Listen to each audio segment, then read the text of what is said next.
while this may represent our immediate state of affairs, it does not mean that a majority of Nigerian businesses will not survive and indeed thrive.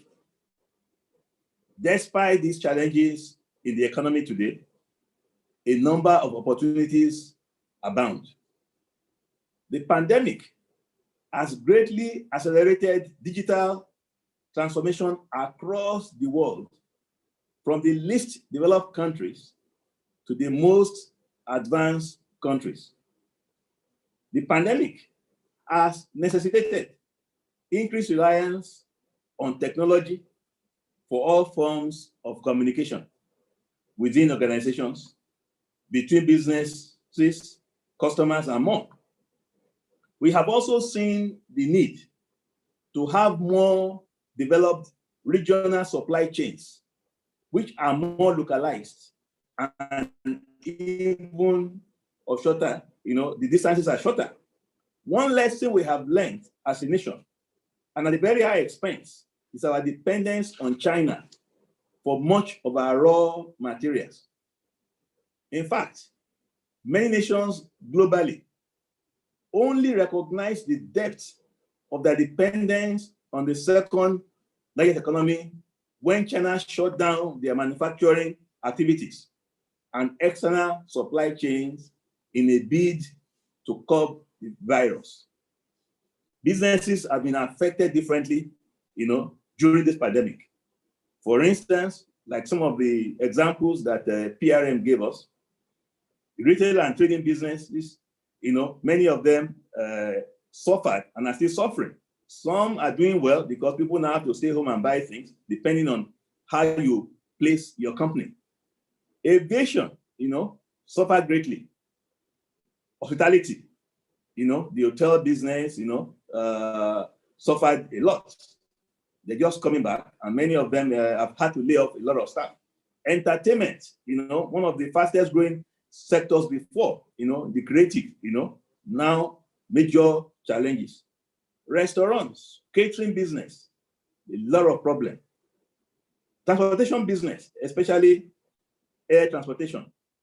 Tourism, luxury products, these areas, a lot of challenges. Oil and gas, live sports, going to watch football matches, hockey matches, all of those things suffer greatly, real estate, the job market also, a lot of people are not recruiting, print media, even in Nigeria last week, we understand some of the newspaper houses were laying off some of the staff. People have gone digital, but then, like in most things, there will always be losers and winners. They are winners, even in this pandemic.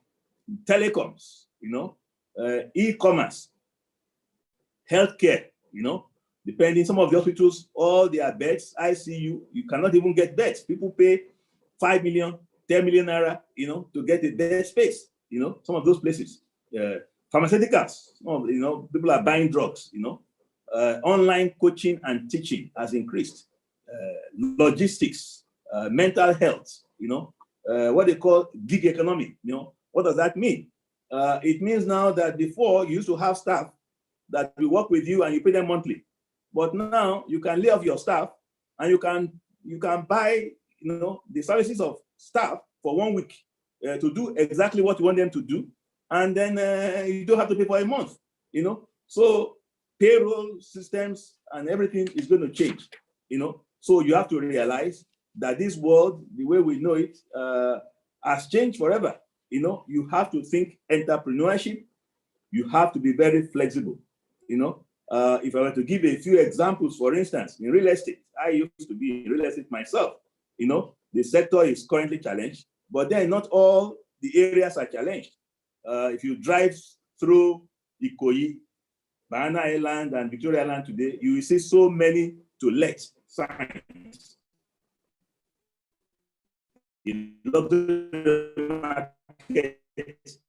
How many Nigerian companies can afford to put, and pay rent under this pandemic?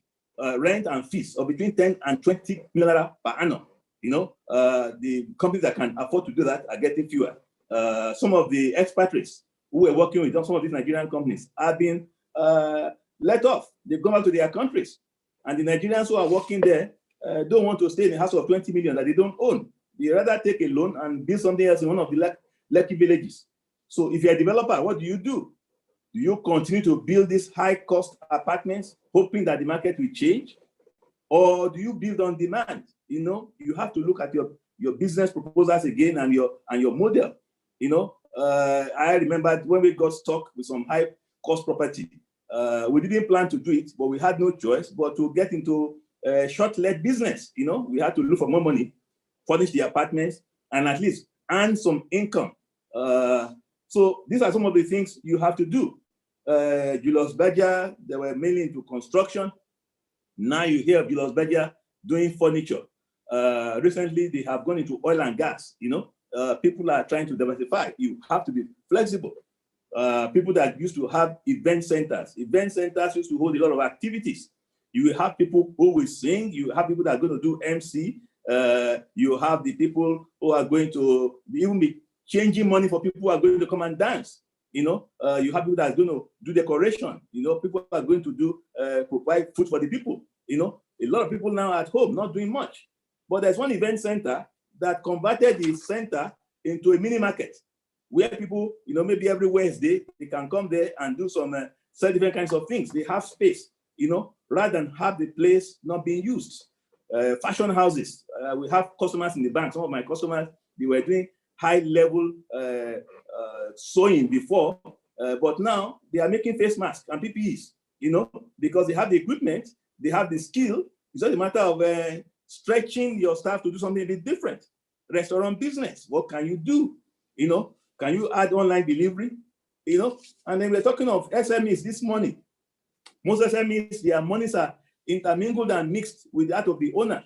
So you need to look at your own cost also. What can you reduce? This is a time to look at the areas to save costs.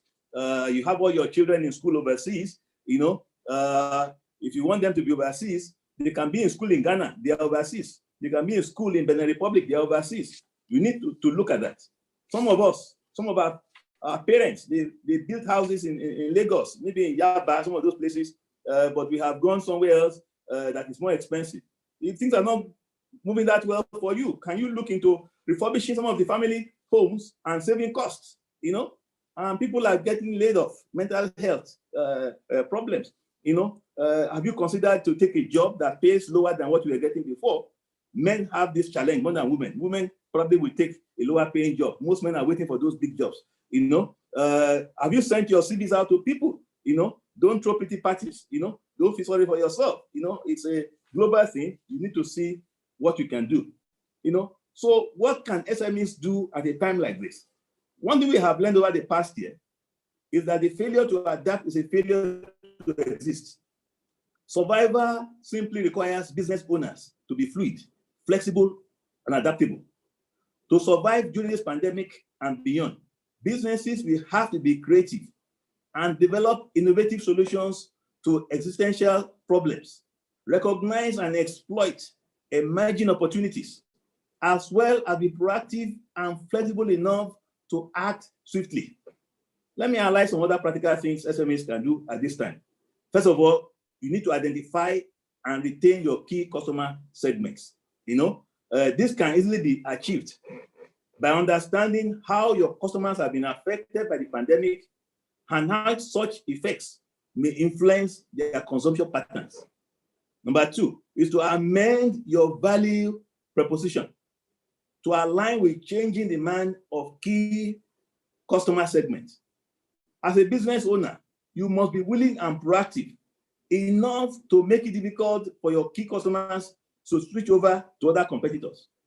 You can choose to increase value-based offerings, such as discounts or bundle packages for price-conscious customers, or introduce convenience options, such as home delivery for existing customers, in order to address changing consumption and demand patterns. Another thing to consider, and actually many businesses fail to do, is to improve customer satisfaction by simply increasing efficiency of processes, cutting wait times, and leveraging digital channels to interact with customers. Businesses can improve their chances of survival in a crowded market. From the customer's perspective, why use my limited funds to continue paying for a service I am not satisfied with? When you come to seminars and conferences, you hear, look, just go digital. But just going digital is not the only solution, because even in that space, you need to do it well.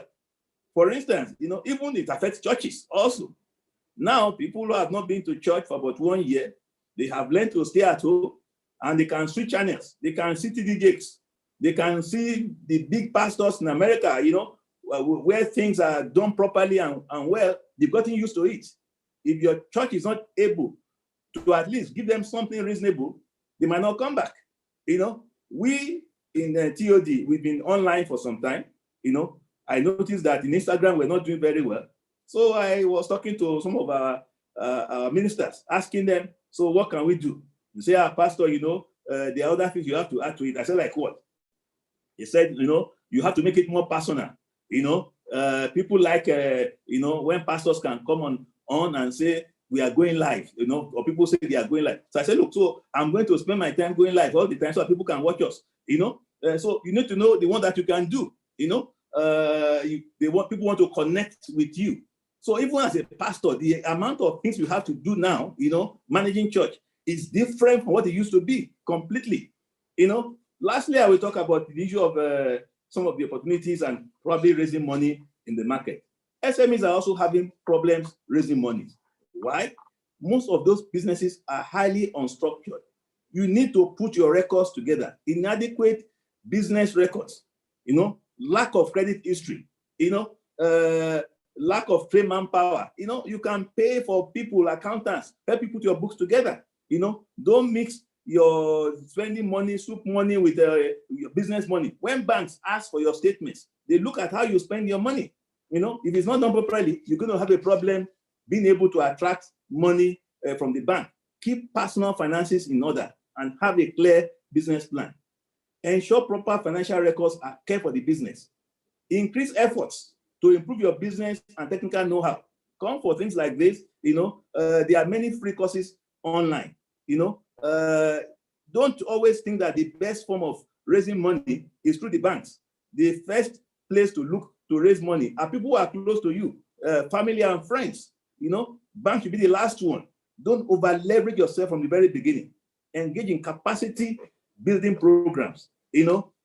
Establish yourself. Go around, let people know what you are doing. If you're looking for a job, circulate your seat so people can help you. Avoid litigations. Sometimes when somebody comes to borrow money, it's in court with about 3 or 4 cases. The bank say, well, this is trouble. We can see it. So there are some things that you can pick as you come to things like this. And like I said, like Pastor Remy said, their hotels are challenged. But even then in Nigeria here, you can see some of them making effort. Eco Hotel, one of the biggest in Lagos, is a leading player in one of the hardest hit sectors. What have they done? They have now launched a 24-hour laundry service, in May 2020, amidst the lockdown. Mecano is known for power generation. They sell generators. But now they have set up a healthcare company called Mecano Medical, and their products are disposable face masks, smart sanitizing tunnels, face shields, items that are in demand. 7-Up introduced 2 Sure antibacterial sprays and sanitizers, which I'm sure many of us are using. They are stretching themselves. They are going to other areas. They want to have different streams of cash flow. You say, well, they have the resources. They are big companies. But there are also some other SMEs who are doing that. For instance, there's a company called TVP Adventures, a female-led SME that delivers travel packages, but they were, adversely affected, because of the pandemic. What have they done? They have adapted and they have begun now producing a card game called Fill in the Black, which has now gained popularity, not just in Nigeria, but in Africa, Europe, and North America. Let me begin to close because of our time. So what are we doing in Bank of Industry to help the SMEs, and what can we do to ensure that you have access to finance or this pandemic? We have understand that the cost of finance is one of the things that SMEs complain about. In all our facilities in Bank of Industry, we ensure that we don't charge more than 10% per annum as interest. To even help businesses during the pandemic, we have brought that one down to 8%. Those whose businesses were affected, we allow them to restructure for between 3 months to 1 year. We also manage funds for Central Bank of Nigeria. CBN has brought down the interest rates on such interventions to 5% per annum. So if you are not already enjoying some of these facilities, you need to find out, go to our website, go to a branch of the bank, ask questions, see how the bank can help you. I close with the 1 or 2 last paragraphs. So like I said, there's a 2.3 trillion stimulus package of federal government, which is designed to cushion the economic and social effects of the coronavirus pandemic, with the view of boosting the economy by saving the existing jobs and the creation of new jobs. In that program, there's a 75 billion MSME survival fund, which is being managed by Bank of Industry. The scheme is a conditional grant to support vulnerable micro and small enterprises in meeting their payroll obligations and to safeguard jobs in that sector. 60 billion for payroll support and artisan transport grant scheme, and 15 billion for guaranteed offtake. That one is on now. You're going to be buying products from SMEs, just to help them that they don't close down so that production can continue. So there are many things that government is doing. Be informed. Don't just stay at home and feeling sorry for yourself.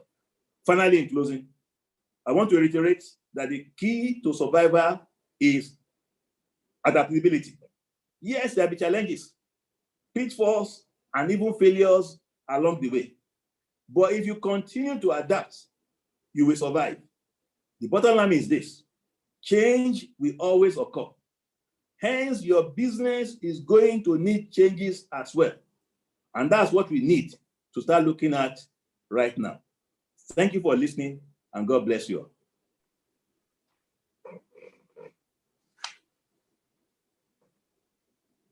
Thank you very much, Pastor Kayode Piton.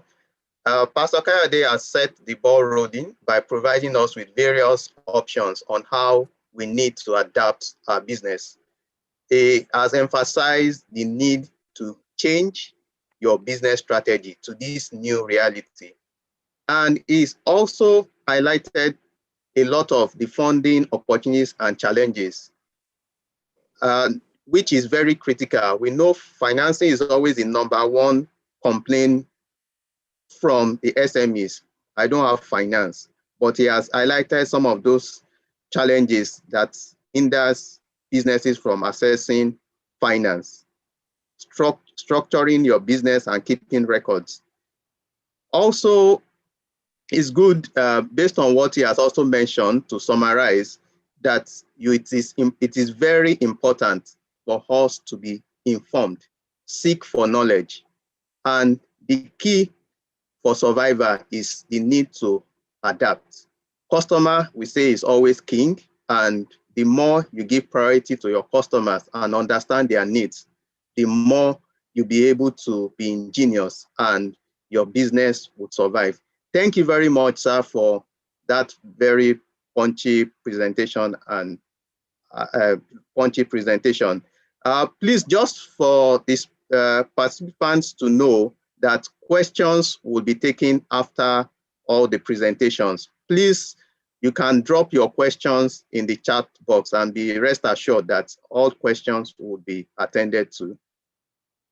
Now we'll move to the next session, and it's my great honor to introduce Mr.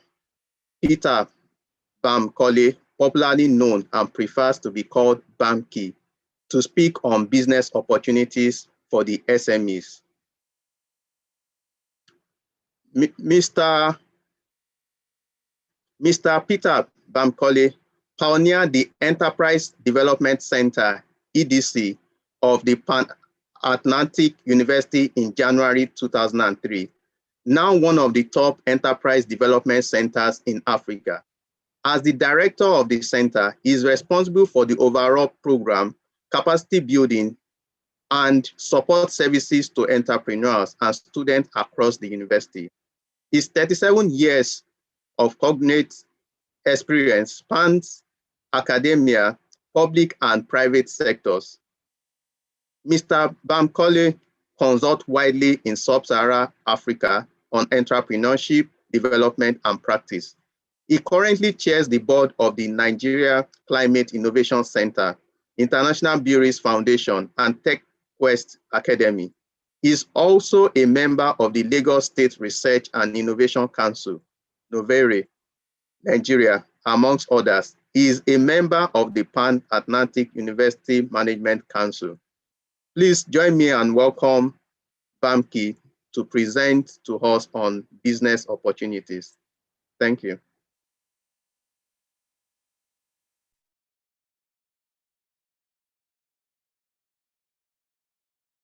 Okay, thank you so much, our moderator. Let me join others also in thanking our keynote speaker, the Managing Director of BOI, Pastor Kayode Piton, and of course, my very good friend, Pastor Remy Morgan. Let me thank the empowerment team of LP35 for inviting me to join this conversation this morning. Indeed, it is absolutely necessary for us to continue to talk about this. The people of God perish for lack of knowledge. So hopefully, at the end of this, we will have expanded your knowledge. So I'm going to be speaking broadly around opportunities, but one of the things that I will do is to situate it within the context of what we have seen last year. And for me to get a sense of that, I'm going to ask you to put in the chat box, everybody, how has the last 1 year been for you? Just one word to describe how last year has been for you. Just one word. How last year has been for you. Interesting, good, great, awesome, fantastic, uncertain, tipsy-topsy, all kinds of things. Some blank, great, wonderful, okay, challenging, fair. One thing for sure, when Pastor Remy Morgan was talking, he mentioned the word that, you know, emotionally challenging, very interesting. That majority of us were not prepared for what 2020 offered us.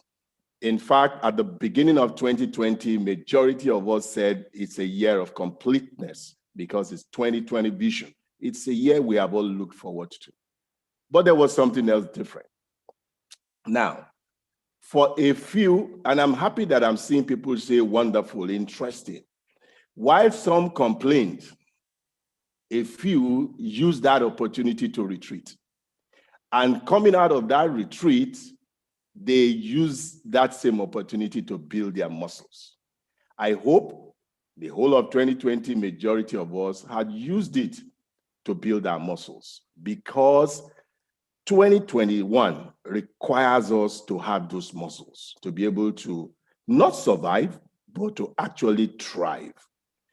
And one of the things we did in the early hours of that pandemic, a few months into the pandemic, was that we conducted a study. Of course, we are academic institutions, so we always like to understand what is happening almost on anything. If you cough today now, we will do study on it just for us to understand why are you coughing, what's the implication of your cough, and so on and so forth. And so we did a COVID-19 study 2-3 months into the pandemic. And there were great insights which we saw. And I'm hoping that as I share these insights with you today, it will help you to reflect, because some of the challenges which I've heard both Pastor Remy Morgan and indeed Pastor Piton talked about, some of our SMEs are already pivoting on those things. And while some are wallowing and complaining, some are actually thriving, even in the same environment. And I'm hoping that when we share this together, we will be able to reflect on it in our own businesses. So we conducted a nationwide survey across the 36 plus the FTT, 1,700 SMEs in total. And out of these 1,700, about 93 of them actually complained about everything that we have heard. Sales were low, this one or this, they had to lay off staff. They started by paying half salary, then 25% of the salary, then laid people off. But there was this interesting 7% that said, we are thriving. Despite this pandemic, we are thriving. And so we beamed our searchlight on them because we wanted to know how come these 7% are thriving when the rest are complaining. And there were three things that were very obvious. Of course, the highest was the fact that they had to change business model. So there was business model innovation. Of course, the second highest is around process innovation and technology, which of course our keynote speaker mentioned. And more interestingly, it's around product or service innovation. But in all of this, we also saw the need for collaboration. And we're going to talk a little bit about that as we move along. Let's start with product innovation. And I wanted to do this prior to talking about those opportunities that we see. In broad sense, I can even tell you that everywhere you look, you are likely to see opportunity. It's how you want to innovate, either from a product point of view, a process point of view, or indeed you want to change the business model in that particular service or product segment that you see. So you need to look at improving either existing product or service. You need to look at whether you want to add new features or in fact completely change that product or service. And I'm going to share with you some interesting ones that I saw during the last 1 year. Gari Ijebu is something that is common, at least in Nigeria. And all of a sudden, somebody innovated around this product, and it's now packaged not for maybe you and I, but actually for export. And this looks like your regular cornflakes. And interestingly, I do know a lot of people in the UK who drinks Gari and they have never been to Nigeria. And so for these people to be able to get Gari that looks like cornflakes and everything, they will pay foreign exchange for it. In fact, this one is Gari Ijebu. She had variants. She had Gari Red. She had sugar glazed Gari. Of course, what that means is that they have put sugar around it. You don't need to put sugar on it again. Of course, they have Gari with dry fruits flavor. And so maybe I can see some peanuts there. I don't know. So in short, you take a typical product that could be available anywhere, repackage it in a way that another market will value it and will be willing to pay for it. The next person that I want to share with you around product innovation is one of our top winners in a competition that we did, Nkechi Ndimachi. Nkechi and her husband had a baby boy they call the chairman, because it's because of the boy that they actually started this company. And one of the things that we need to reflect about as small businesses is that our aim should always be to solve problems, not to sell products. It's to solve problems rather than selling products. There's a big difference there. And if there is a problem and you are able to solve it, there are many, many more people that require the same solution. And you will be able to then sell to those people. That's precisely what Nkechi did. On a scale of 1 to 10, their son, that they call chairman, had allergies. So if you have a scale of 1 to 10 on allergies, the son will have 9 or 9.5. So almost everything he put in his mouth, he was allergic to it. And so the mom had to research on every single thing. Of course, she came across Bambara. She went online, she studied around it, and then she started to make products that the son could eat and not break up. And these are a few of those products that she made. So instead of going to get shawarma, she did one like this by herself that the son could eat and nothing will happen to him. This is goosey spread. This is made out of a goosey. It's like, you have your regular butter spread, and you can use this one as goosey seed butter bread. And then nothing happens to people like her son that had this. In fact, she even made chips. And so all of a sudden, because of wanting to solve a problem, she was able to create multiple products for her son first, but also for people that have similar allergies and everything. You can go online. Her social media handle is very, very, active, and you can see a lot. Follow her and you will understand the concept of solving problems rather than selling products. The next one I will talk about is the process innovation. So we've talked about product innovation, now process innovation. Now, process innovation is basically around how you deliver either your service or how you produce your product, okay? From input right to after sales. So during the pandemic, a few things happened and I was amazed. One of my friends, it was his birthday. And a lot of people could not go to restaurants, like you said. They couldn't go to hotels. They couldn't go anywhere. And so it's a case of if Muhammad cannot go to the mountain better come to Muhammad, because they must meet whichever way.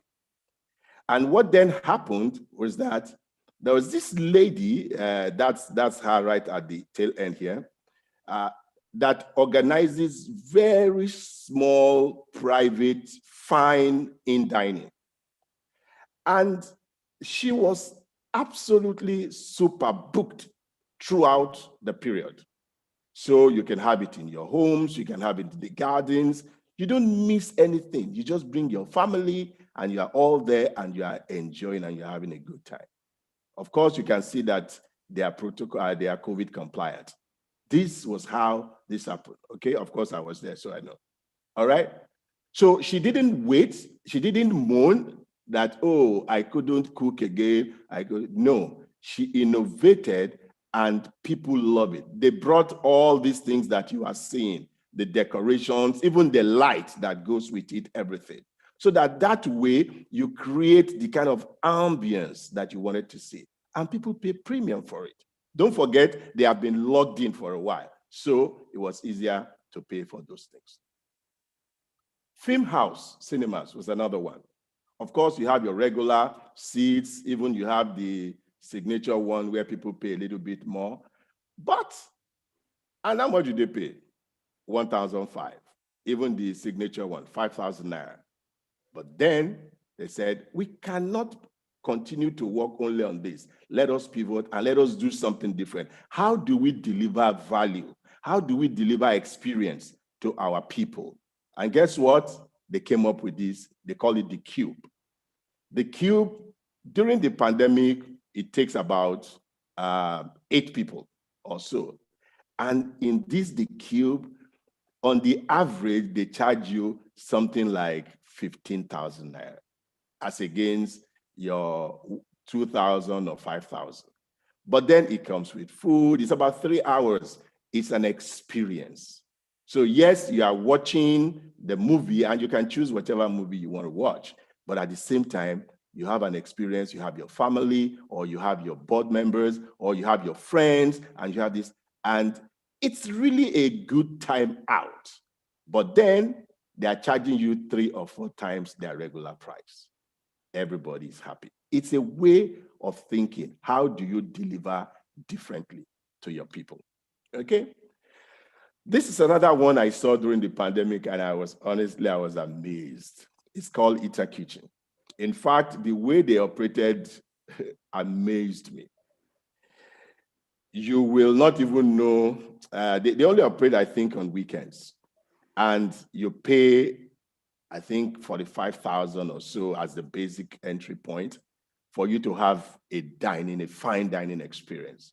Of course, this person went to Cordon Bleu, Le Cordon Bleu, and of course, you know that they are the top notch when it comes to fine dining experience. Yes, Pastor Peter talked about, luxury stuff, it was challenged, but I found people like this make something interesting out of luxury eating, because 45,000 could feed a lot of people. Yet, this guy is always fully booked every weekend by the time they are delivering this. This is awesome. This is interesting. Let's go to the next one, which is the business model innovation. And for business model innovation, what you are looking at is that you enter a particular segment and you redefine the rules there. Basically, that is what it's all about. And you look at that sector holistically. All right. And there are quite a number of businesses that have done this. But I want to go into the same entertainment industry that most of us considered have suffered in this last 1 year. Let me start with one that I love so much, which is Jara. Jara is a beach resort. Even during the pandemic, at the thick of it, a lot of people could not travel out. And people wanted to have their summer holiday. They wanted to have, and there was nowhere they could go. And Jara offered an exciting value proposition where you come in, you can spend a week, you can spend a weekend, and interestingly, they offer you everything.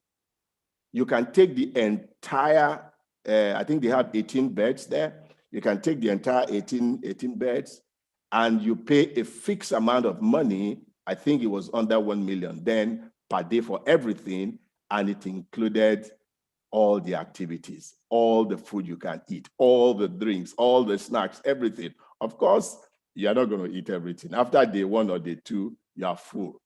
But then they charge you, and they give you that holiday experience at the beach that you can get anywhere, let's say in Miami or in Florida or something like that. Guess what?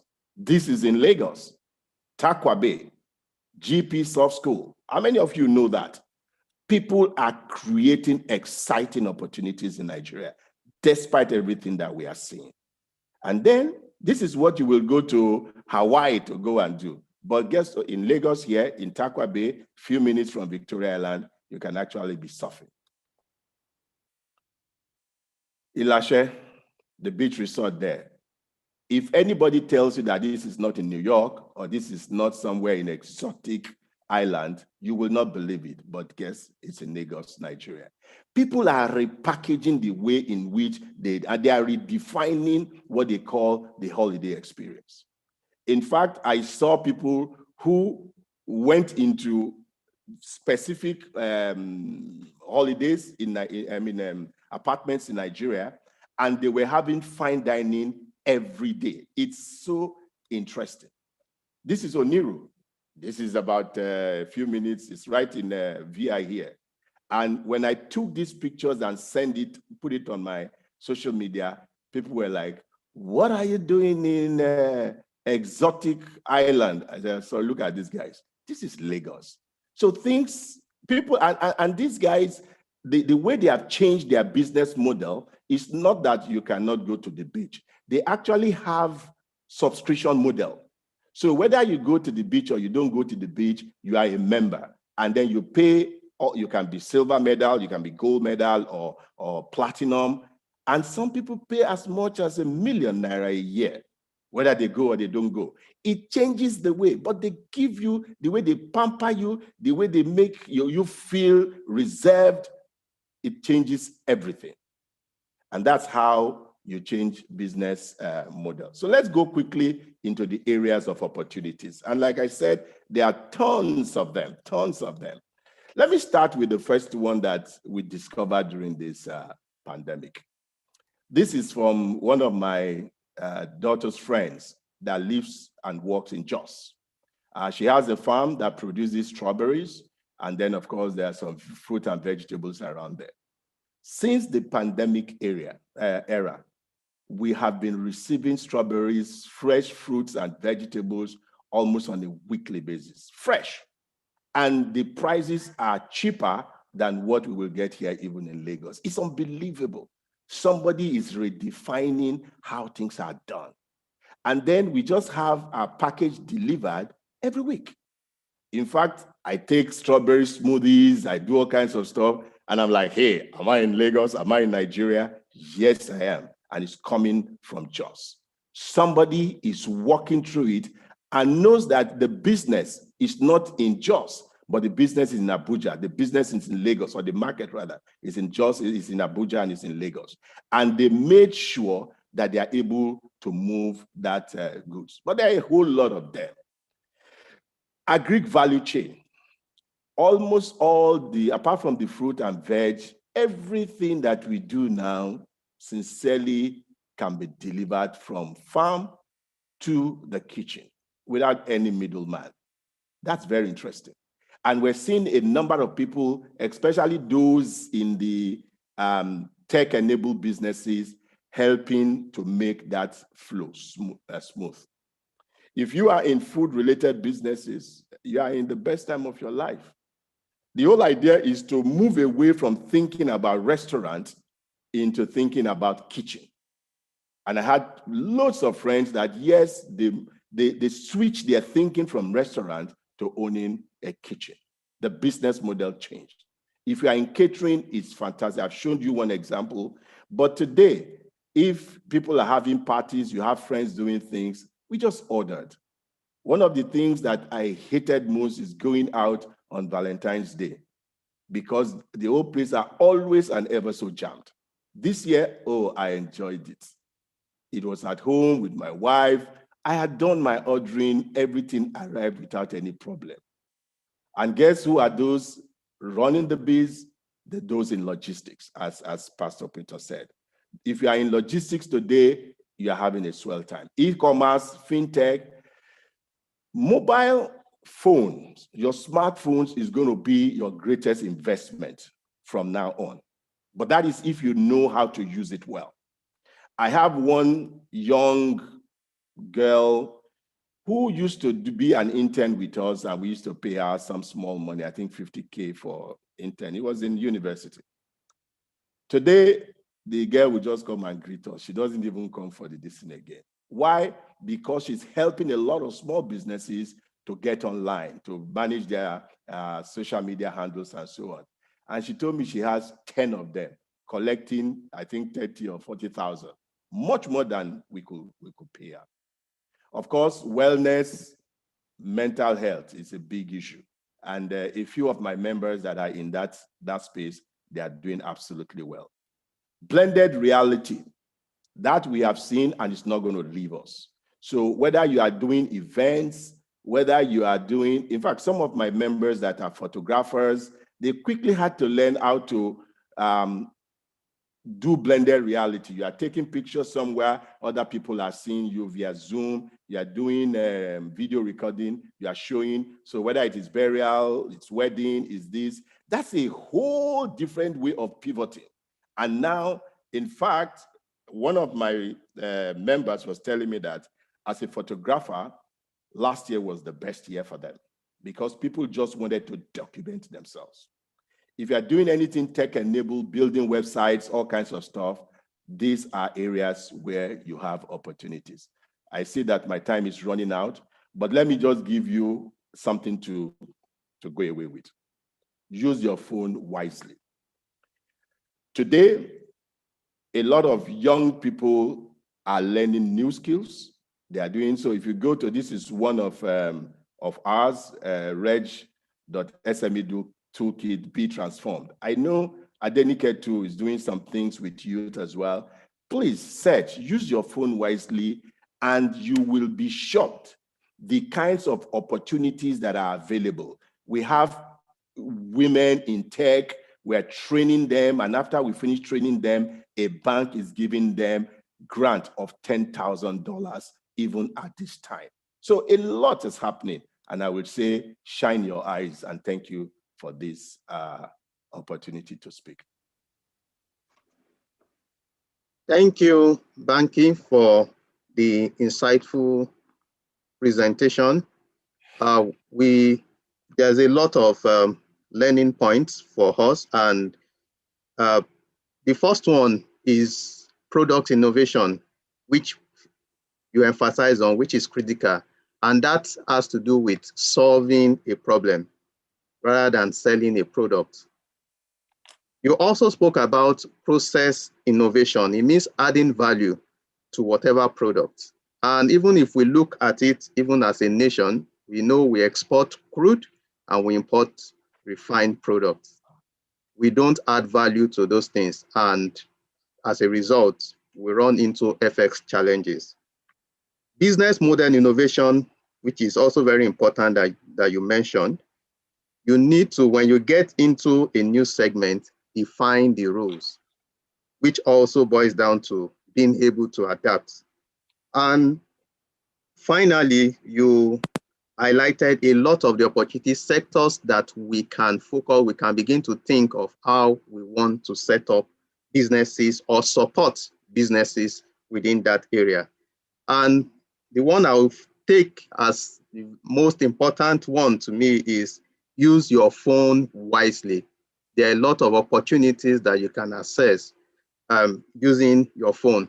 Thank you once more, Banky, for this very powerful presentation.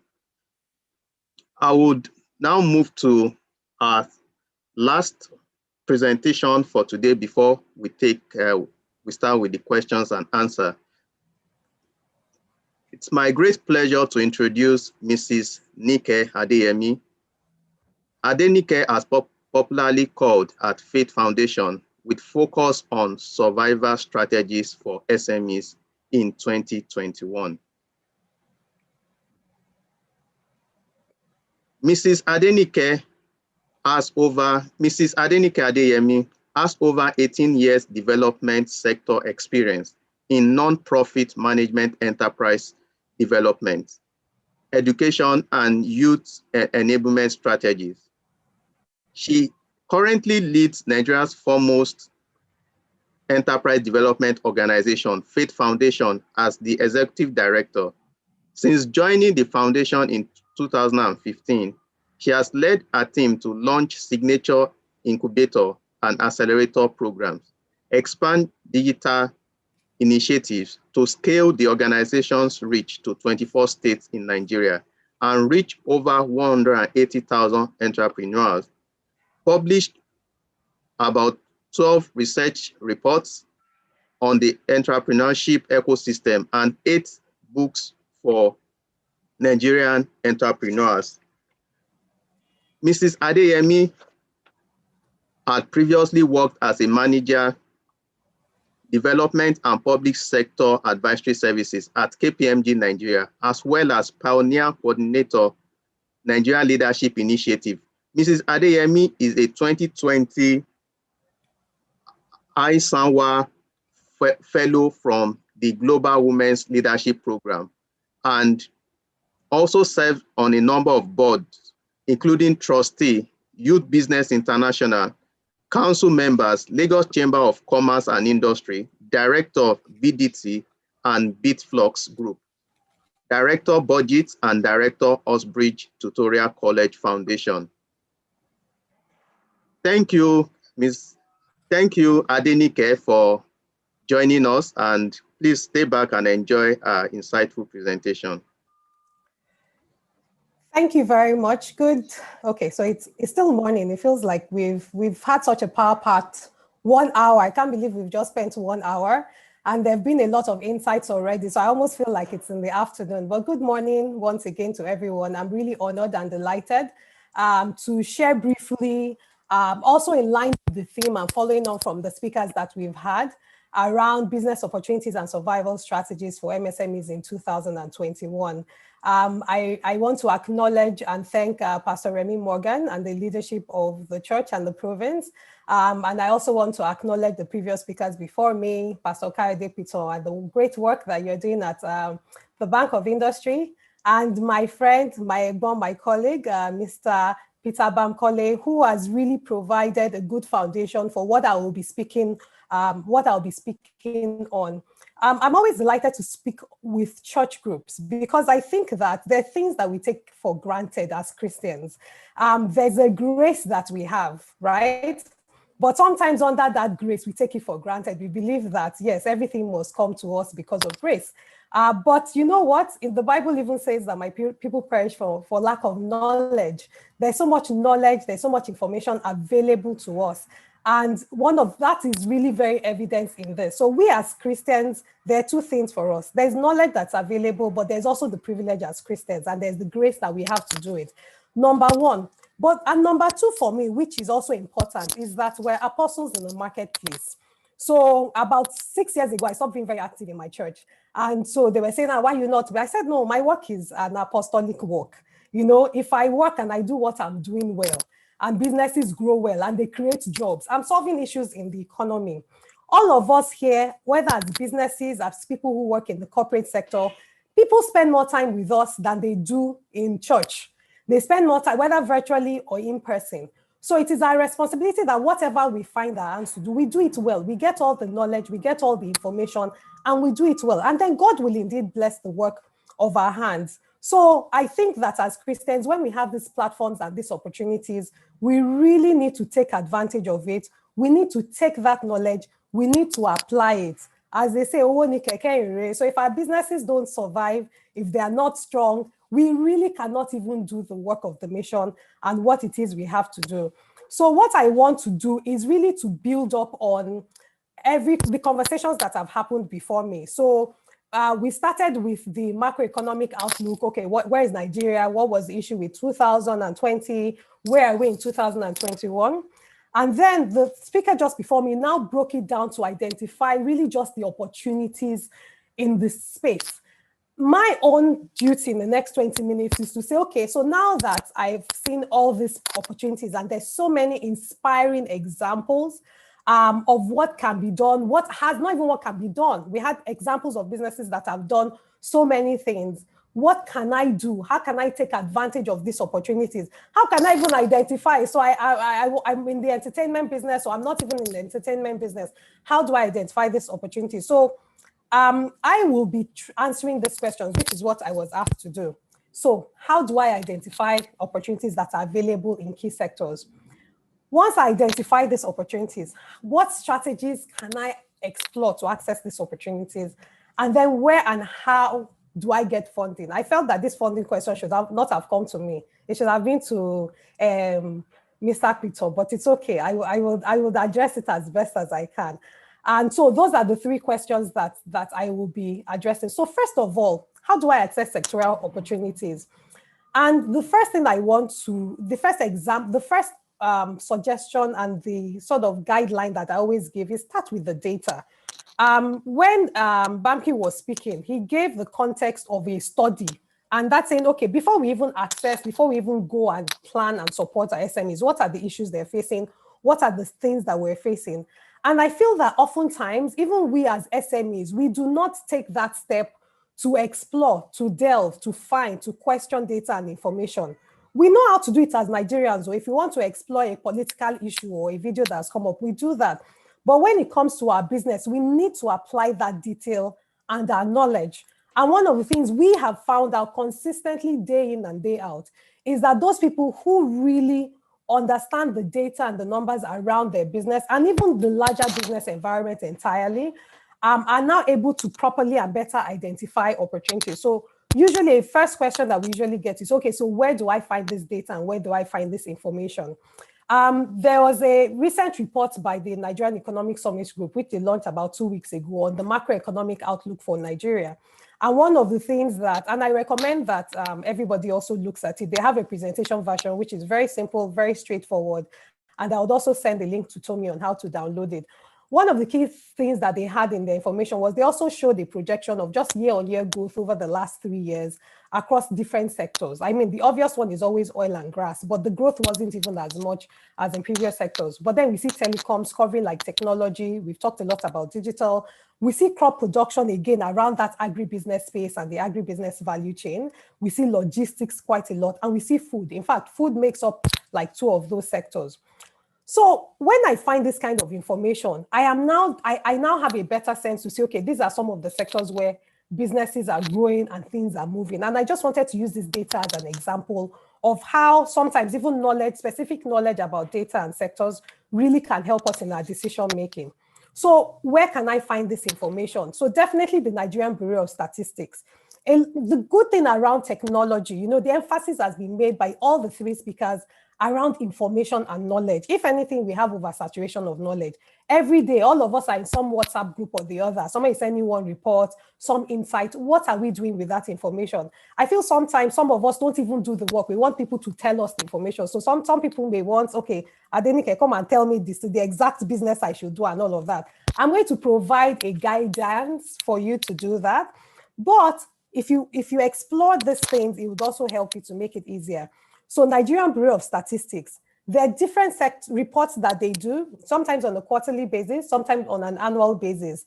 They do like the inflation rate reports, and we see that we recently had one a couple of weeks ago. They do poverty level indicators. They do household income indicators, and then a few other things. Why do those information matter to us? First of all, it tells us, even as businessmen and women, how much money people have to spend and who has the money to spend. For those people that have the money to spend, where are they? So that even when we're making decisions around whether the current sectors we're in or exploring other sectors, we have a general sense of whether there is money and whether there's no money and where the money is or who the money is going to. There are quite a lot of industry data and reports that are also available. The budget is also, for me, one of the fundamental areas. Quite a lot of the spending that happens in Nigeria and in a lot of other countries is around public sector spending. And so when budget reports come out, you want to look and say, okay, where is the government investing money in infrastructure, in growth, and in development? Even if you're not building, even if you're not an engineer, you can tap into existing business and opportunities in that. And I'll talk about that a bit later. The other thing, again, is you want to find out a sense of business development reports. So some of us, we see doing business reports. We don't really take advantage of it. We see HDI reports. We don't take advantage of it. HDI reports is human development indicators. And that will tell things like the literacy rates, the health rates, the nutrition rates, and all of that. Why is that important? It tells you where the money is going to. In a country that has high literacy rates, there's a huge need around education. In a country that has health issues, there's a huge issue around health, whatever. And so it tells you around where the money is going, where the growth trends are, where the opportunities are, where the challenges are. So even where there are challenges, and we'll talk about that also later. So part of the challenges we have as Nigeria is a high level of unemployment and underemployment. And in that creates also a huge opportunity for some of us, particularly even some of us experienced people who have worked in employability, so to speak, and who are now looking to identify businesses and opportunities. I know sometimes these reports also come in very bulky size. They're hard for us to digest. They're too long for us to read.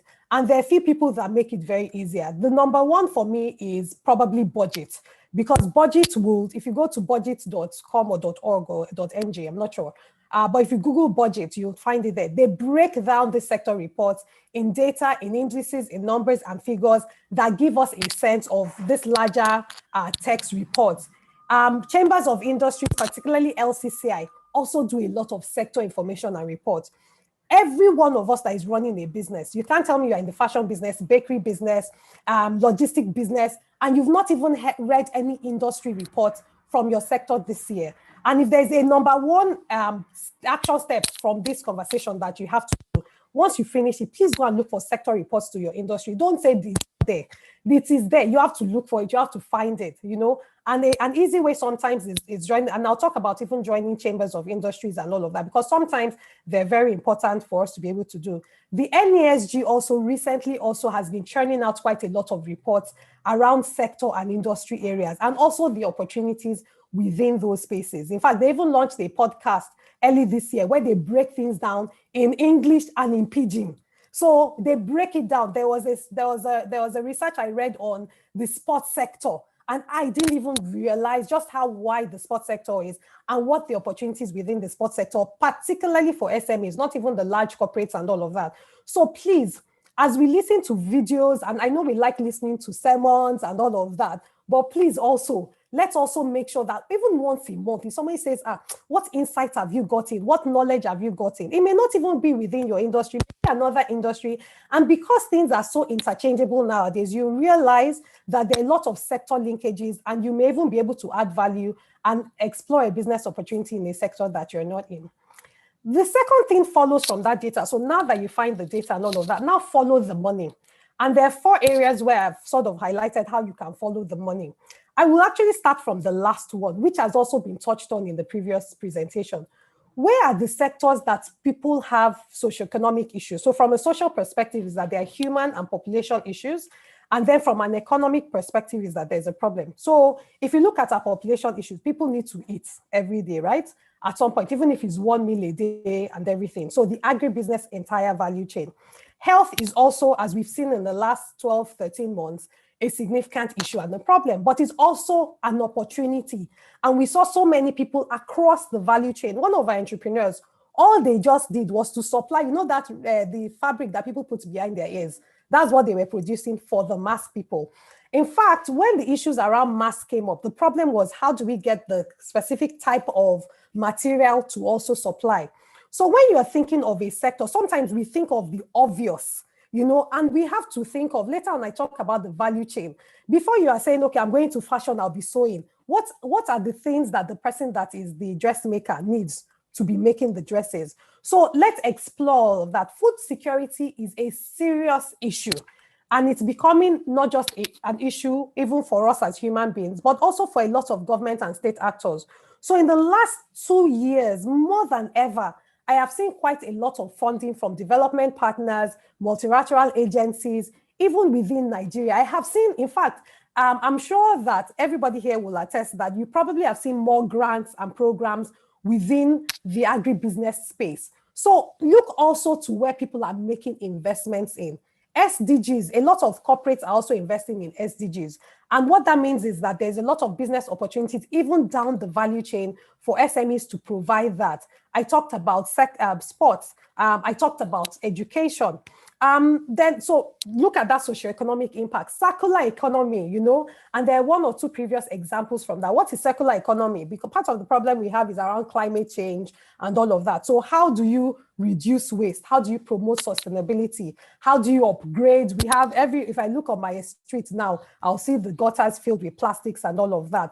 What are the opportunities that I can use? What are the problems right in front of my eyes that I can use and create products or solutions with it?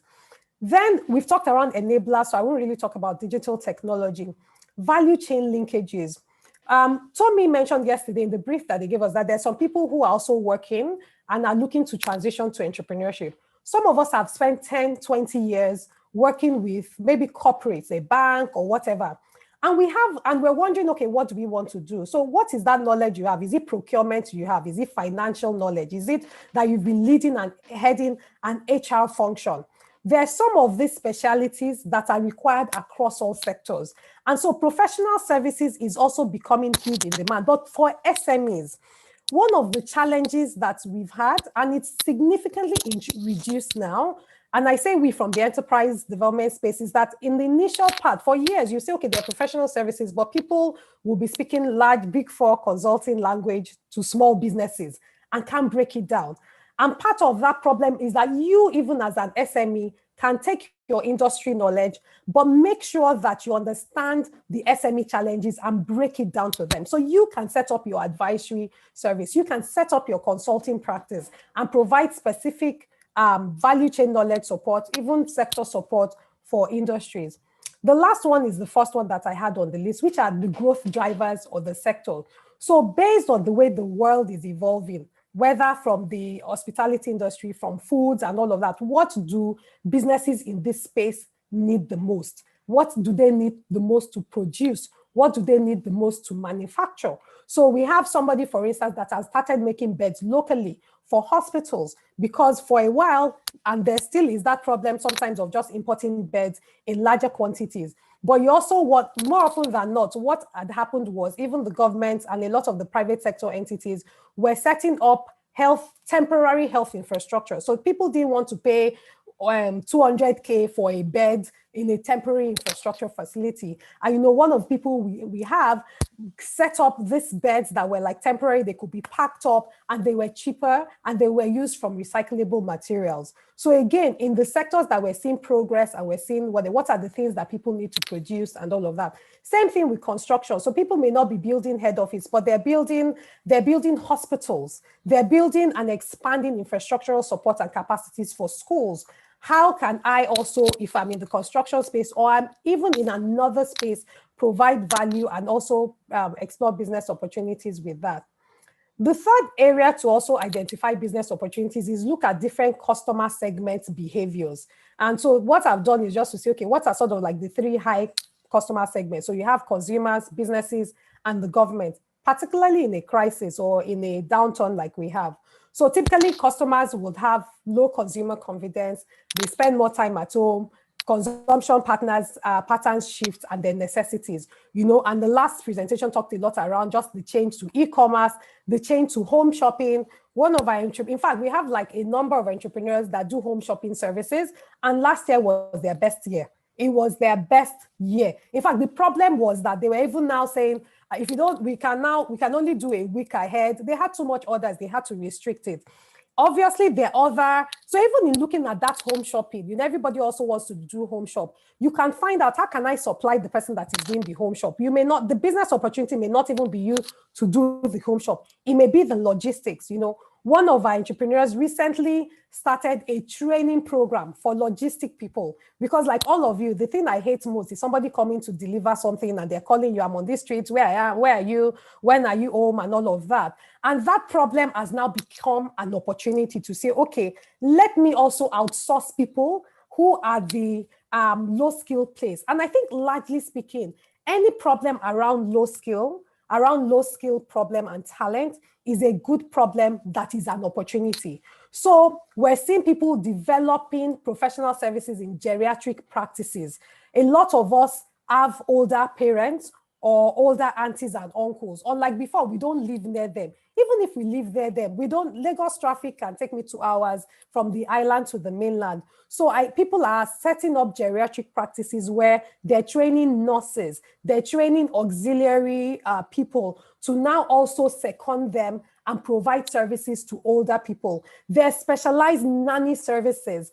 As a person, I know myself and my husband were working virtually, and we are still working virtually. And then as children were working, and I can't be supporting my children at school. So we got a homeschool person who was coming to the house and teaching and supporting the children for that. And a number of education business. So even if you are in the education space, again, what is the challenge? Parents are having challenges with supporting homeschool, and some parents have that option. Can I train homeschool? Even some of us, we can also decide to be homeschoolers. I'm one of those parents that I want my children to speak Yoruba, but unfortunately, I'm the only person speaking Yoruba in the house, and I'm not happy with the way their Yoruba is, and I try to do that every weekend. So now, every weekend, they do a Yoruba lesson, 2 hours, virtual lesson. This woman, I've introduced her to people in Dubai, in America. She even has like a spreadsheet of all of that. What knowledge do you have? What skill do you have? What information do you have? You can teach anybody, anything, anywhere. And sometimes she'll take groups of people in 1 hour, groups of 2 people in 2 hours. So what are the things that are happening when people shift their behaviors as customers? Government introduced stimulus packages. Pastor Peter talked about so many of the CBN funds. They're spending their way out of recession, and our taxes are going to increase. A lot of us are talking taxes in different forms, whether it's light, water, so many things. That's also an opportunity for SME professional services. I know that when the particularly in the last few months when there were a lot of COVID grants and stimulus packages, people now started needing tax advisory, particularly for SMEs again. So even you SMEs, your clients are also within you here. How can you develop specialized services that they need? Businesses that are doing remote working options and all of that. A lot of our HR people then at the time were saying, a lot of businesses, they are not doing training in person. They don't want to be doing training online, and businesses are closing down. I said, well, unfortunately, in the time of crisis, there's also opportunity. As businesses are closing down, they are looking for somebody to help them manage the exit. So in fact, one of our HR businesses got a lot of businesses from helping corporates manage their exit management process with that. You know, of course, it's a sad thing for those losing the employment. But again, like I said, there's still opportunities even in crisis to be able to look at it. We talked a lot around business digitization, you know, and Mr. Bamkole gave a great example of his intent that does that. There are a lot of us young ones here, and not even young ones, even women. Women are more adaptable to technology use, and we can learn so many things. And we'll be surprised that we can also provide these services and generate income and also help to solve other people's problem. So how can what strategies can I adopt to assess these opportunities? Like I asked, what is in your hand? You know, in Exodus 4, God asked Abraham, what is in your hand? And what did he have? His rod, right? And that's what he used. So what do you have in your hand? What is the skills you have? What is the education you have? I was having a conversation with someone the other day. So I finished from University of Ibadan and I did linguistics. Why did I choose linguistics? Because I wanted to do law. I didn't meet the cutoff mark for law. Linguistics sounded very nice and I picked it. Now, 21 or so years after, I wish that we had the exposure that we do now, because guess what? I would have built a linguistics practice as a person. So some of us too, even though, and a lot of young ones, some of us are in courses that we are not excited about or whatever, or we're excited about, but we're looking to work with somebody else. I also want to be clear, I'm not one of those who think everybody should go into entrepreneurship. It's not for everybody, particularly sustainable entrepreneurship.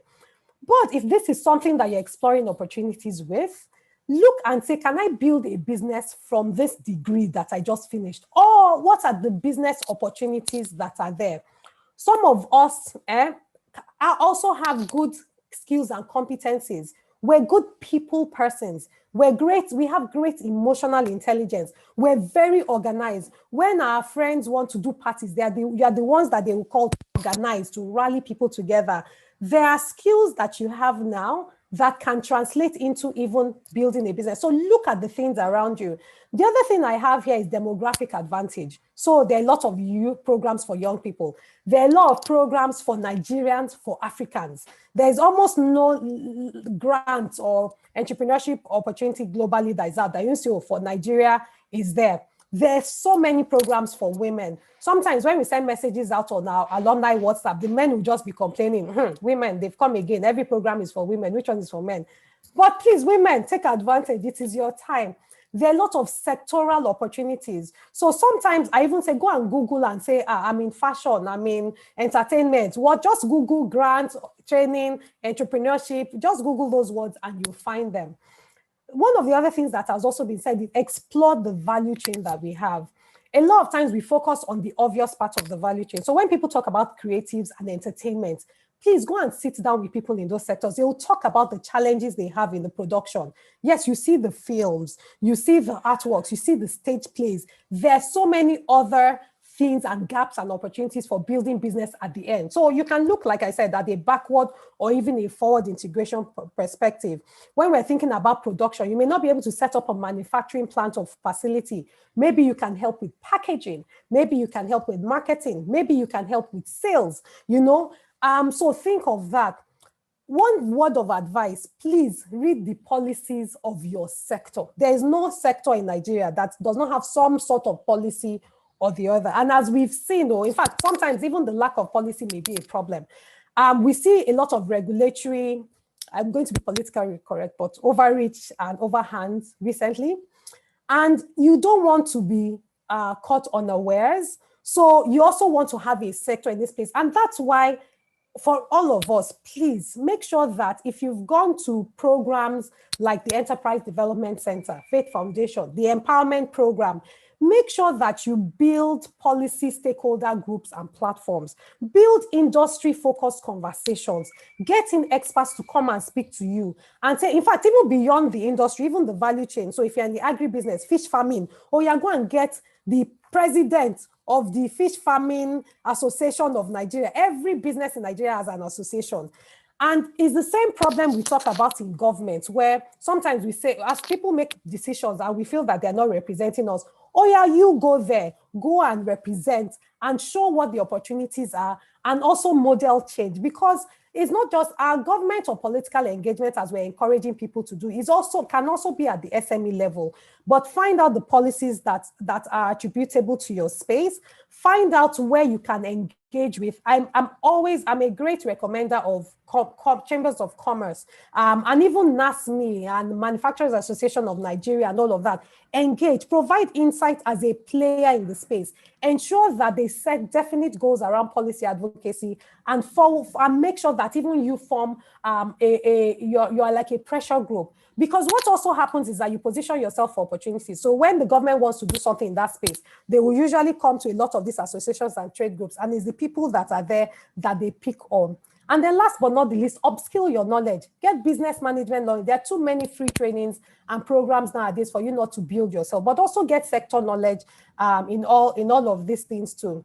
I was asked to speak around collaboration. So I'll speak on this very, very briefly. You know, one of the great things that I saw from last year was partnerships amongst businesses. It really was amazing.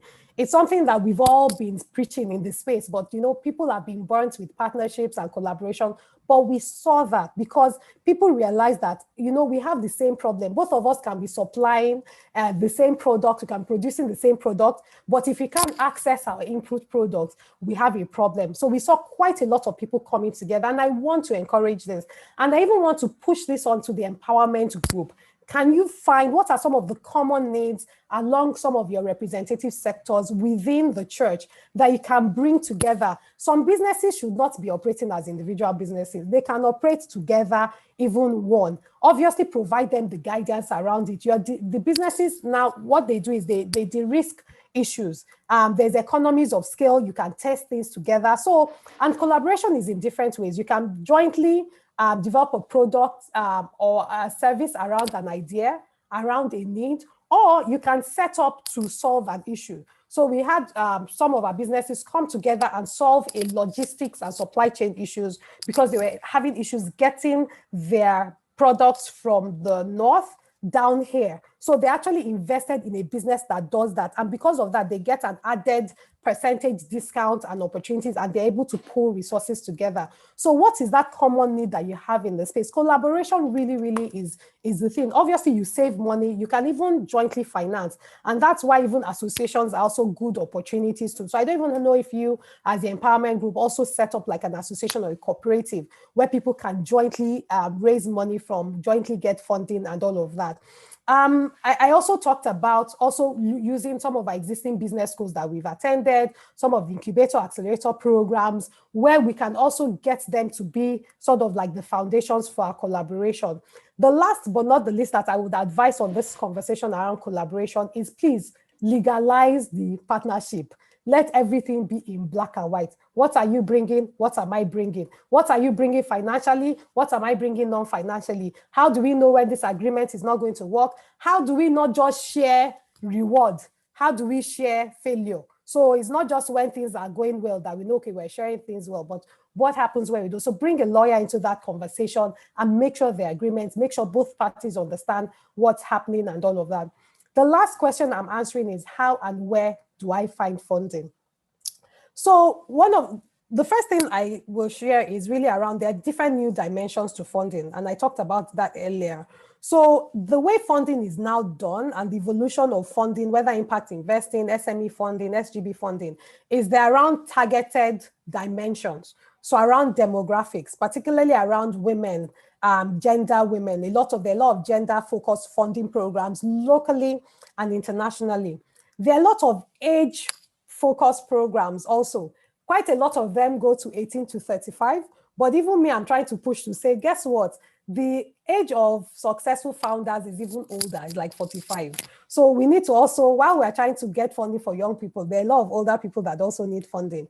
There are a lot of funding opportunities also around social impact. So if you're doing things around food security, climate change, education, gender equality, there's a lot of funding around that. So find and think through. I know some of us here have social business enterprises, but I'm not saying you should make things up, because we also find people who just make a social impact to their business and there's no social impact. But if you have a business that has a strong social impact element, funding is also a higher opportunity for you. The other thing is people want to see growth traction. So there's no problem actually with a lot of small funding. So you probably will get 200, 300,000 naira, 500,000 naira, 1 million, 2 million, and all of that. The problem is that growth funding. So you're now looking for like 10 million, 15 million to like 200 million. It's that. And if you are not able to show your traction or growth as a business, there's a problem. But if you are able to show it, there are also increasing funds that are becoming available. I've talked about sector funds. I've also talked about location funds. So we'll also see even across the country that there's certain locations where we see some funding going to. So when we're thinking of where to find funding, let's think of which of these demographics fall within our need areas and how do we tap into it. And so when we think of how do I fund my business, these are some of the areas that I want to suggest. The first one for me is even for those who are existing businesses, how are you pulling back your revenue and your income? We always forget that to fund our business, we also can grow our business and generate and recoup the money back rather than always looking for outside money every time. The second is the obvious one, which is free money. So we have grants, we've run quite a lot of them. I know EDC has run quite a lot of them. Tony Elumi, there's so many foundations that have grants in different ways and in different forms. And lately, we've also seen a lot of COVID-19 resilience grants. Lagos State did an MSME recovery fund for those whose businesses were vandalized and all of that. We also see quite a lot of business speech and business plan competitions. So there's a lot of that, and I would encourage us to take advantage of that. The other area for funding, though, is the non-money funding, is non-financial and technical support. And sometimes we don't think of that. As an organization, there's some partners that we have had that they've never given us one dime or one kobo. But the support that they've given us, so for instance, one of our organizations gave us a technology platform. Even if the platform was valued at, say, maybe $20,000, and somebody gave us that $20,000, we would not have used it the way the program has, the partner has given to us. So one encouragement that I want to give and advice is also to look and say, if I look at my business need, stop always saying, no, I need money, I need money. What do you want to use the money for? Where is that money going to apply? Can I get that support in different ways? So and there are a lot of opportunities that are available for non-financing or technical opportunities. There are programs that do market linkages, helping you with your product development and helping you to access market. There was a program end of last year that helped people to put their products on ShopRite or Spar shelves and all of that. So getting their packaging ready. In fact, there's some products, particularly for agribusiness sectors, where they get you export ready. So they understand the requirements for your space, the limitations we have in Nigeria, and how you get your product ready for that. There's some programs that provide operation support. So instead of you hiring a COO, or an operations manager, you get that free technical support where somebody, an expert, can help you think through it and help you to do that. There's product development, there's technical support. A lot of the Googles, Facebook has a lot of programs that they do where they give free ad credits for businesses. So look at that, find them, take advantage of that. So I know you don't even have to pay for, if you want to do free advertising on, I even know YouTube last year, Google rather last year, they launched also a lot of this. So sometimes we also want to sign on to platforms that have all of this information and push it out too. For angel investors, there's the Lagos Angel Network. And for angels really provide funding for either for idea or startup-based businesses and provide grants that really help and invest in that. And if you go to the Lagos Angel Network site, you see some opportunities. I think you can even send in your business pitch or proposal and they will reach out to you. I also know that they're creating some smaller investor groups where, in some cases, again, there's a group that I know has come out where they're looking for women investors and everything. There are loan programs, we all know about those. There are private equity. I want to touch lastly on the growth board. I'm rounding up. I can see a call from Tommy. I'm rounding up. The growth board of the Nigerian Stock Exchange was recently launched last year. And I know some of the businesses here, you're more matured businesses. In fact, if they say come and apply for grant, it's an insult to you. Explore the growth board. It allows you to publicly raise money, but it won't have the requirements and the listing like a Dangote or Flour Mills or any of the larger businesses have. So look into the growth board of the Nigerian Stock Exchange and explore those opportunities. Again, we've said this all through this conversation.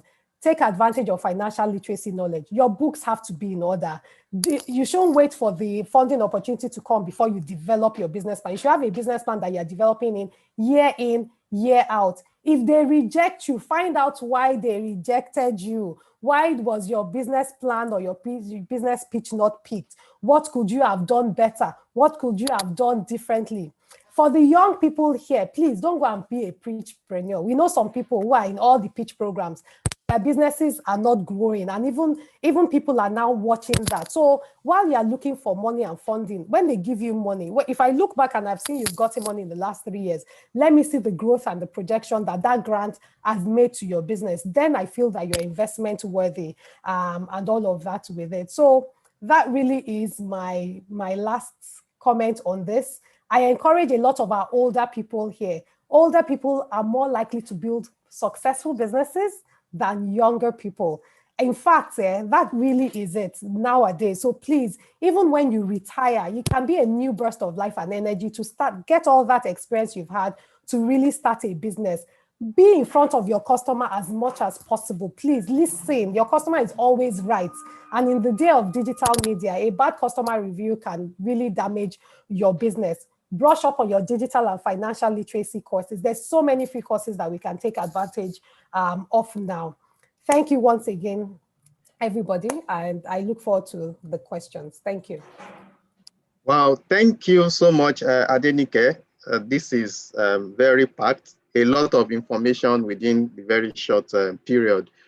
And well, participants, please be rest assured that you get the presentations, because we know there are a lot. She had to also rush through those presentations, and we can see that there are a lot of information contained in the presentation. She spoke about when she started, that we should be apostles. So anywhere we find ourselves, we should find a way of adding value. And also, very interesting on what she touched on, she also tried to look at some of the opportunities, because you have to identify those opportunities and create value. So it's very critical, because based on something interesting that she spoke about that struck my attention is that you need to understand your sector. It's like you are doing investment, understanding that your sector is really very key. And you need to build that knowledge. There are a lot of reports out there. Creating time to read those reports would help us build a sustainable business in this trying time. She spoke about following the money. It means that you need to look at creating value.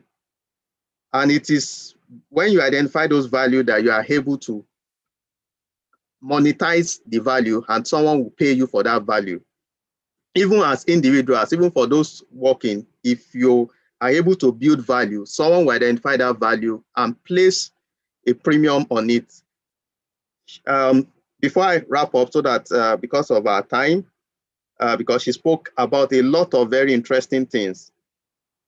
Funding opportunities, she's highlighted a lot of the funding opportunities, which Pastor Peter also spoke about. It's critical that we look at those opportunities and see how we can take advantage of it, or advantage of those opportunities. Thank you so much for this wonderful presentation and a lot of the knowledge that you have shared with us. So we shall now go directly to the questions and answer session. We have a lot of questions, and I will try to see how I will combine some of those questions to save our time.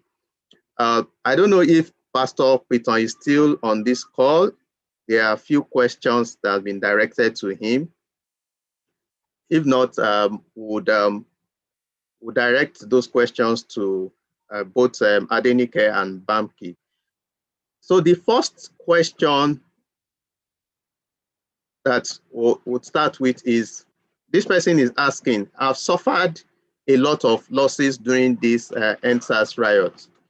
Can you share perspective on how people like me can be able to recoup and bounce back in business? Then I would like to add another one to that. I'm directing this to Bamki. With the shrinking consumer wallet due to the challenges in the economy, do you believe that there are still opportunities for SMEs? So please, sir, you can go ahead with that, with those questions. Thank you. Thank you very much. First of all, for the EndSARS one, there are quite a number of institutions that actually call out to help, and they are still there. So again, the point that we keep saying is that God's people perish for lack of knowledge, and you must seek it yourself.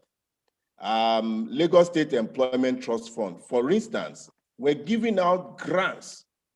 Not that, because once they know, they can document it. They had some panelists that were able to check what you have said and everything. And one of my colleagues was on it. I'm not sure that Nika is also on that panel, but they did it and they were giving money out.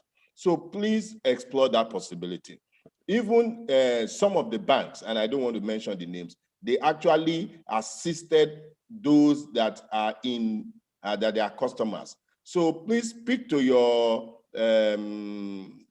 officer, your banking officer. And that's why it's important for us to maintain relationship with whatever banks that we're working with.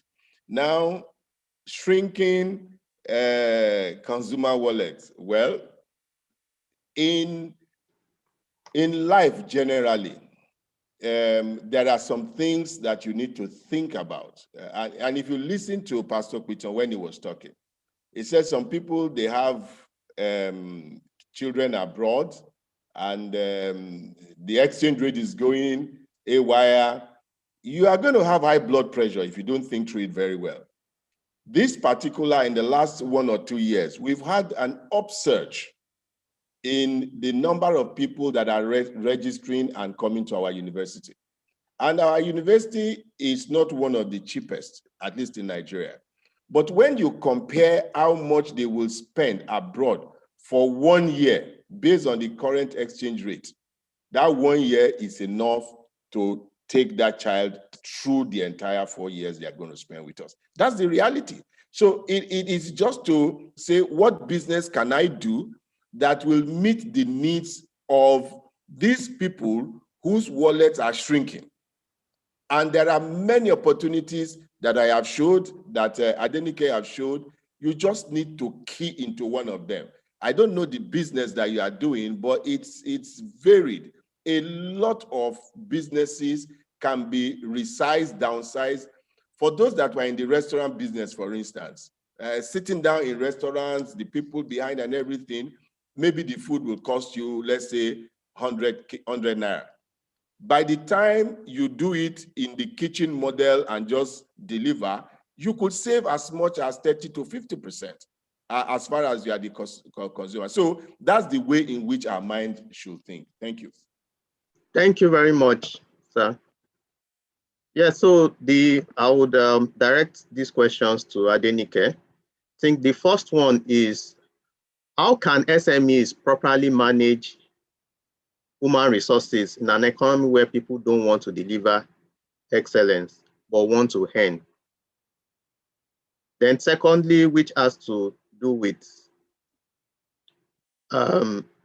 which also has to do with the HR, can you share tips on how businesses can manage costs and human resources at this time? So I'm just trying to combine those two questions together. Thank you.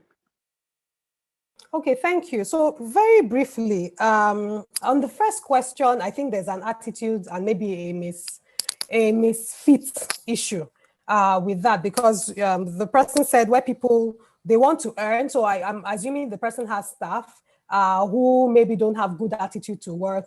And then, so for me, those are very obvious questions, and it's not an SME issue, it's a corporate issue. If you have somebody, you need to be clear to say, what is this person doing for me or going to do for me? What are the kind of skills and the competencies, including behavioral skills and competencies that I need? If those things are not there, please, it is not by force for somebody to work for you. Have a way to exit the person of the business. And it's very important to know that. I know that sometimes talent can be an issue because sometimes their skills we need and we struggle to find it. But I also know that if there's a willing attitude, when we get people and there's a willing attitude to learn, it's usually easier than having somebody who can do the job and is not doing the job and is bringing down your business. So define the kind of person you want, the kind of attitudes and behavior you want. And if you feel that this person is not doing that, find a way to exit the person. And then when you are recruiting other people, again, for SMEs, you have to be very practical in terms of how you assess people. Sometimes I even say, do test on, say, if you're hiring a person for customer service, tell that person to come and do customer service to work for a day and pay them for that day that they'll be there, but let them know that it's part of the test process and is one of the level stage, so that it's not just CV you are looking at, it's not just whatever, but you're also looking at the person's ability to be able to deliver, or that they have the basic skills to be able to do it. And then how can a business manage costs? Again, that's dependent on the business. That depends on the sector. That depends on what has happened in the last few months. But it all goes back to the numbers. So again, what are the numbers of your business? Where did you generate money from the most? And where did you spend? So if I look in your business over the last 1 quarter or the last 1 year, let's look at where you spent money the most, and then you now start to break it down. The simple thing there, and I think all of us have said this in different ways, when we talk about bookkeeping and accounting, it's not just to record information. It is for you to be able to make decisions from it. The organization I run is a non-profit organization, and I'm also sure even EDC too. But it's not a not for loss. So when I had my board meeting on Wednesday, the board members were asking me, okay, what are the key revenue drivers of this organization? What are we spending on? Why are we spending money on that?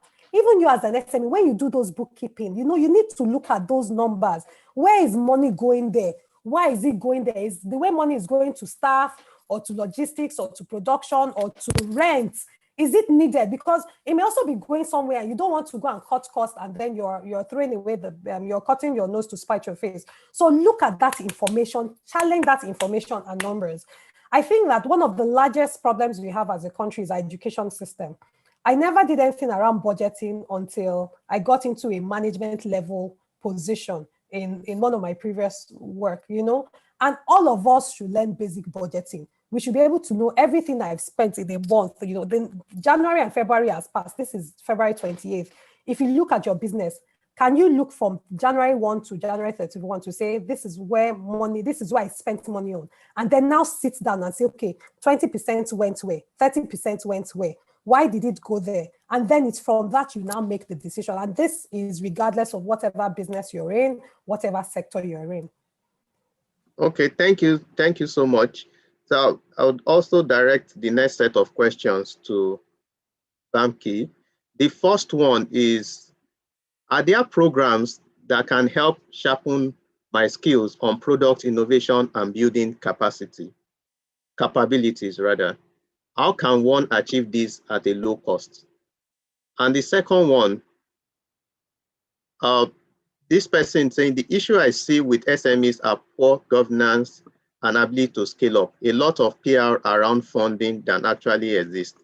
What can be done to help with this? Thank you. Okay, so let me start with the first one. The first one is actually the easiest. Prior to now, sometimes it used to be very difficult because we do more of in-person building of capacity. But today, in the last 1 year, especially because of COVID, we're now doing programs online. I know even Faith Foundation, they are doing the same now, or at best, blended learning. We have even gone a notch further beyond the regular learning management system, which means you use your smartphone or your smart device. We recently built a platform that is called the IVR, that is interactive voice response. So when you call maybe customer service, you will say, press 1 to reach this one, press 2. We are using that technology that has existed for years to now learn. And on that IVR technology, we have completed management courses in English, in Pidgin, and in Hausa. In a few months, we are introducing Igbo and Yoruba, which means even the ordinary person could access it. And guess for how much? Maybe 500 naira or something like that, 800 naira in a month. And you have access to all kinds of things. The method of delivery is completely different from what we're used to. It took us a lot of time during the pandemic for us to be able to recreate this type of experience. And it's available now. So it's very cheap, it's very affordable. And more importantly, for those that the link that I gave there in my presentation, if you use that link, you may even be able to get on the program for free, because MasterCard Foundation is already doing something like that, and they are sponsoring people. They will even pay for the data that you are going to use to learn. It's as bad as that. So it's for you to find out. And I think last week or so, I was also seeing the one on Faith Foundation with the Youth, I think International or something like Youth Business International. So a lot of these things are available. If you are a youth or you are women, 90% of the time you will get a lot of things for free, okay? So that's one. Then on governance for SMEs, this is something that from day one, if you honestly want to grow, don't say I am too small. Start to practice governance. A very simple governance issue is separating your money from that of the company. And I think maybe Adenike mentioned some things around accessing finance. If your own personal funds is mixed with that of the company, nobody's going to take you seriously. Pay yourself salary and spend from your own salary, no matter how small.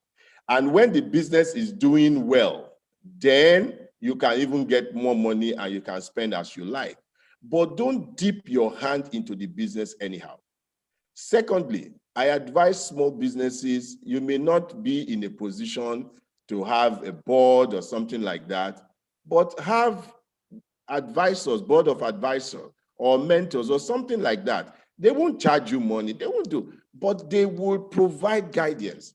Once you have somebody you are reporting to, the chances are that you are going to do well. Like she said, even us, we are not for profit, but I have board and I report to the board. I prepare for them. And my famous line is, I am not for profit, but I'm not for loss. It's my famous line. Maybe she got it from me. But the reality is that we have to behave like a big company, even when we are small.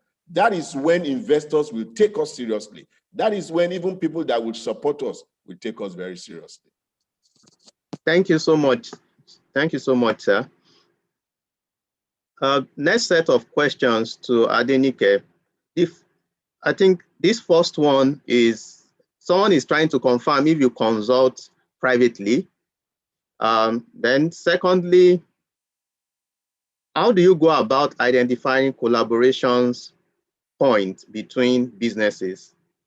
Then you can also respond to this. Can Mrs. Adenike expatiate on creative and circular economies?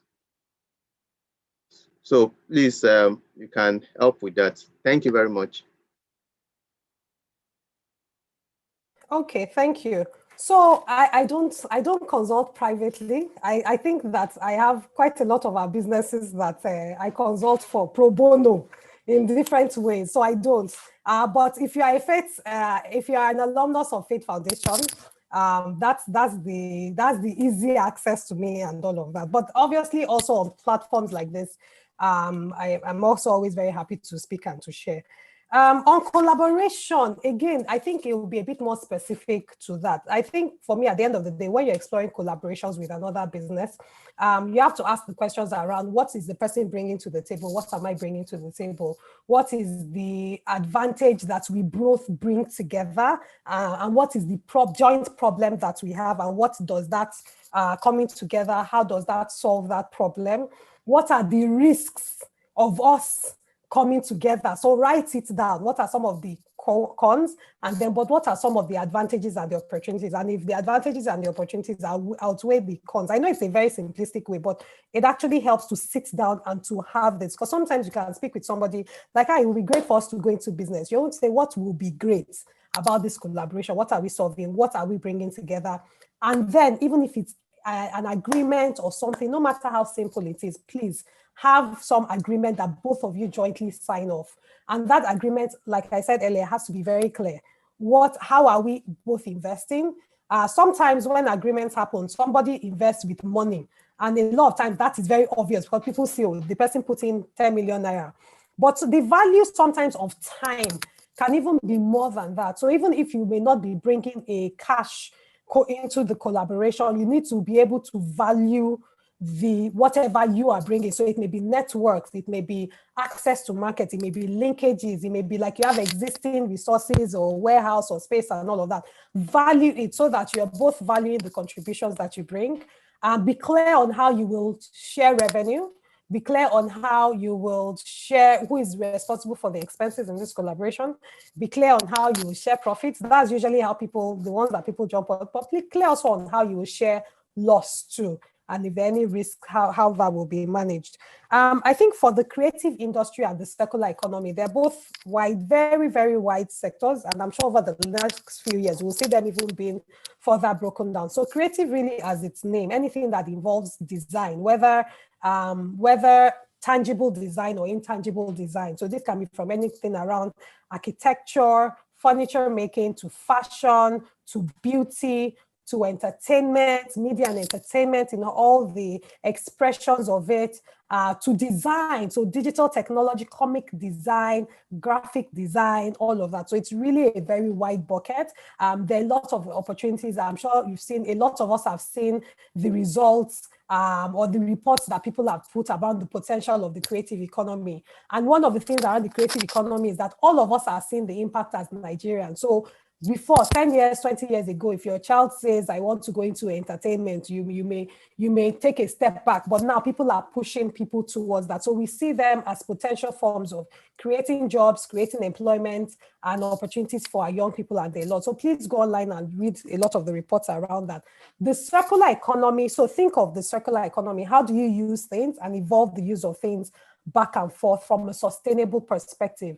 The example I used was a quick example around Nigeria. All of us use like plastics in different forms, whether bottles, whether plastic bags, and all of that. They're disturbing the environment and they're harmful to the environment. But when things are reused and recycled and even upcycled. So upcycle is the process of recycling something. I wish I knew this question. There's something I'm looking at. It's a face mask that was made by one of our entrepreneurs who upcycles bottles and made them into face mask for people to use. So plastic white bottles, transparent bottles, and he converted and recycled them into face masks. So that's part of the circular economy. How do we conserve and store and process waste, but also how do we move waste into products that can be further used for other productive things? So again, let's look at it. There's so many things online around this. These are probably useful areas. In a lot of cases in our businesses, people that did things in circular economy, and I'm sure in so many other programs, is people identifying a problem and then them just testing, and then developing a product from it. Okay, thank you so much, Adenike. These are going to be the last set of questions. If there are more questions, we would direct them to the speakers and get back to you and get their responses and get back to you. Because of our time, this set of questions were directed to Pastor Kayode, but I believe that you can also help us to address the questions on BOI. The first one Banky, is that there is an issue of collateral requirement from BOI. This has been a major constraint to SME. What is the change in BOI about this for the startup in this post-pandemic? Then the second one is that that he mentioned a lot of things about BOI. How do we, that's referring to SMEs, access these grants and loans? And I think the last one is, can BOI provide funding for real estate businesses? Maybe we'll split, maybe Banky will start, then Adenike would add to it. Thank you. Okay. So before I go to that one, let me just quickly share my screen on a couple of things that may help us in the last question that you asked. When you talk about creative businesses, this is one classic example. This used to be one of my students. And went to different tailors and whatever. And those people that have leftover materials to be able to create an artistic presentation. And these are